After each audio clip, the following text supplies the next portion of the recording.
Wilujeng enjing murangkali sadayana. Kumaha kabarna? Sehat? Hatur nuhun upami sehat mah.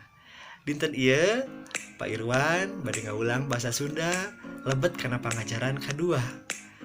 Nyaeta pangajaranana ngalangkungan video.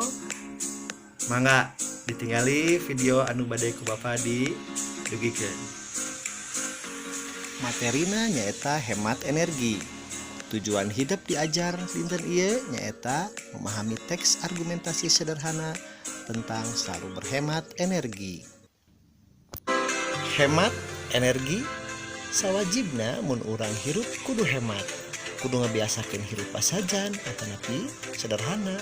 Lain mengukur duit hungkul, tapi kudu ngirit oge kana cai, kana listrik, jeung sajabana.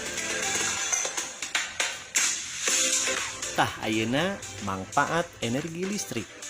Anu kahiji ngahasilkeun cahaya, anu kadua ngahasilkeun panas, anu katilu ngahasilkeun gerak, anu kaopat ngahasilkeun sora, jeung nu kalima ngagancangkeun hiji pagawean.